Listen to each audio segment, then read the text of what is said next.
Frères et sœurs, en ce dimanche des Rameaux, le lectionnaire nous propose trois textes. Trois textes qui racontent des événements à trois endroits différents. Babylone pour Ésaïe, Jérusalem pour Luc et Philippe pour Paul. Ces trois passages témoignent de l'espoir des personnes opprimées. Et le dénominateur commun de ces trois textes est l'atmosphère de persécution dans laquelle se trouvent les personnages. Dans le texte du prophète Ésaïe, qui parle du serviteur souffrant, le serviteur se soumet sans résistance aux épreuves et aux souffrances, restant soumis et obéissant au Seigneur, remettant sa cause entre les mains duquel dont il se confie.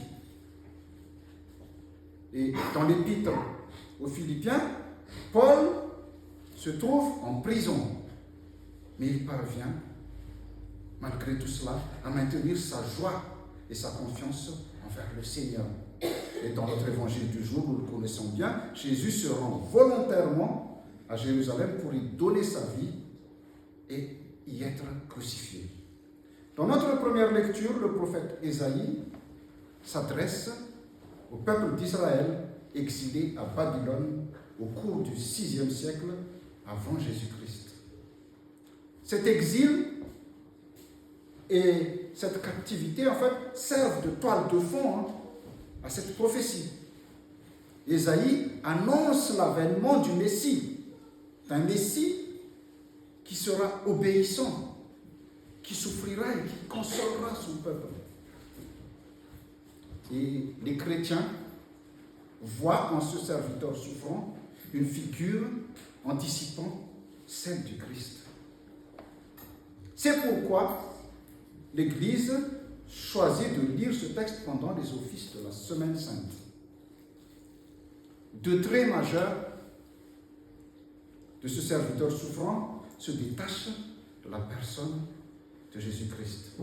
Je cite, quand Ésaïe dit, le Seigneur Dieu m'a enseigné ce que je dois dire pour que je sache avec quels mots je soutiendrai celui qui est abattu. Chaque matin, il éveille mon oreille, il me réapprend à écouter comme doivent écouter les disciples. C'est le verset 4. En fait, là, en ce verset, on y découvre Jésus, un prédicateur itinérant qui parcourt tous les villages de Galilée jusqu'à Jérusalem pour enseigner, pour encourager, soigner et apaiser les cœurs brisés. Il s'adresse à ceux qui sont découragés, en fait. Et en ce qui concerne le verset 6, j'offre mon dos à ceux qui me battent, je tends les joues à ceux qui m'arrachent la barbe, je ne cache pas mon visage aux crachats et aux insultes. On y voit Jésus dans sa passion et sa mort le vendredi saint. En ce qui concerne notre deuxième lecture, pour notre deuxième lecture, nous avons la lettre de Paul à l'église de Philippe. L'église de Philippe. La ville de Philippe, en fait, c'est une ville située dans la région de Macédoine, au nord de la Grèce. Et cette ville est considérée comme la plus importante de la région. C'est une ville qui a été fondée en 356 avant Jésus-Christ par Philippe II, le père d'Alexandre le Grand. Et cette ville, Philippe, est devenue une colonie romaine en 40 avant Jésus-Christ. Vous allez trouver cela dans Acte 16.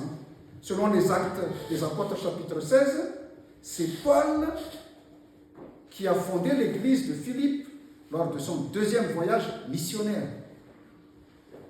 En fait, il s'agit de la première communauté chrétienne en Europe. Mais ils étaient sous domination Romains aussi. Donc la lettre de Paul aux Philippiens est souvent décrite comme une épître de joie parce qu'on y voit régulièrement la joie de Paul qui se trouve pourtant en prison. Et dans notre passage du jour, Paul encourage à suivre l'exemple du Christ et à partager les mêmes sentiments que lui. Paul nous exhorte à un respect réciproque, à traiter les autres avec gentillesse et à éviter la compétition entre nous et à nous apporter mutuellement notre soutien. Paul encourage les membres de sa communauté à rester unis malgré les difficultés, parce que notre unité ne se réalisera que par une vie d'humilité, d'abnégation et de service dont Jésus-Christ lui-même a donné l'exemple.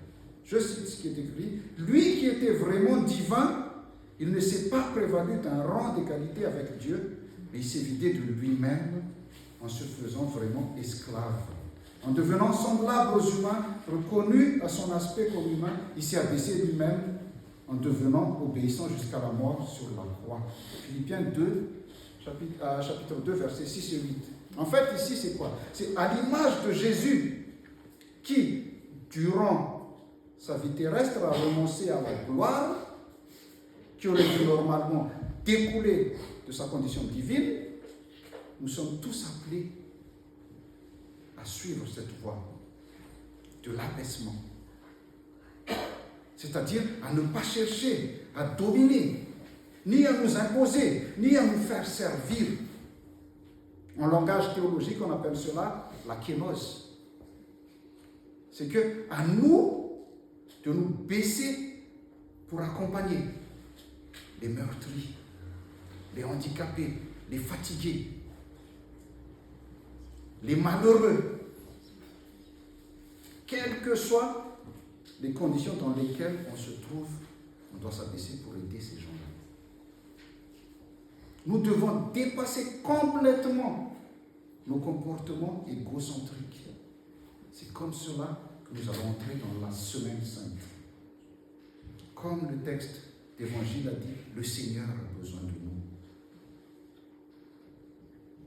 J'ai déjà prêché ici, il y a quelques années, je ne sais pas si vous vous en souvenez, mais j'ai prêché ici que l'ânon, vous savez, les anaphoriques, l'ânon que Jésus a envoyé chercher est la métaphore animale de l'homme.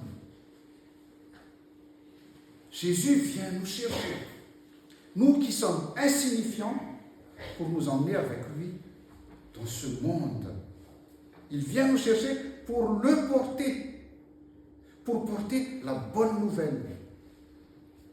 En fait, nous ne sommes pas toujours maîtres de la situation, et tout le monde sait à quel point nous sommes frustrés quand nous n'y arrivons pas.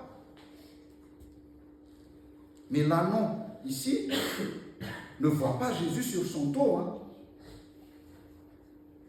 mais il sait qu'il est là. Il sait qu'il est là.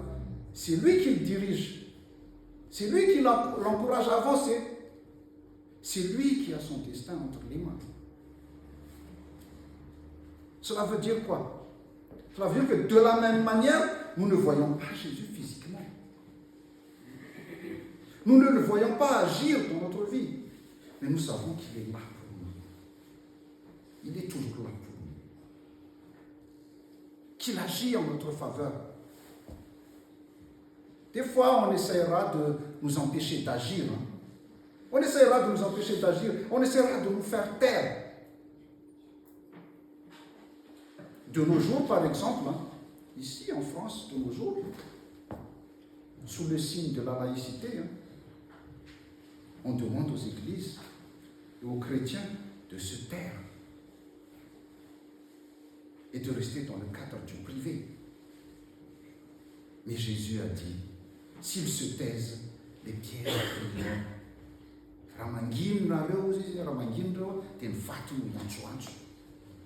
Ce qui veut tout simplement dire qu'il est impossible de faire taire le cri de la foi. Il est impossible de faire taire le cri de la foi. Et que la vérité sur Jésus ne pourra pas être cachée. On ne peut pas museler ni faire taire l'évangile. En Suisse, il y avait la maison de Voltaire, à côté de la frontière suisse, la ferme Voltaire, la maison de Voltaire. Voltaire était vraiment un athée qui était contre la religion chrétienne. Et Voltaire a dit, un jour il a dit, dans un siècle, la religion chrétienne n'existera plus. Mais en ce moment où nous parlons, l'ancienne maison de Voltaire a été rachetée par la société biblique. Voltaire est mort. Et il y en a plein qui ne savent pas qui c'est Voltaire. Peut-être que tout le monde connaît en fait. Mais voilà. En Luc 19, 31, Jésus dit aux 2 disciples qui l'ont envoyé chercher l'ânon, ou le petit âne en fait. Il dit, si quelqu'un vous demande pourquoi le détachez-vous, dites-lui, le Seigneur en a besoin.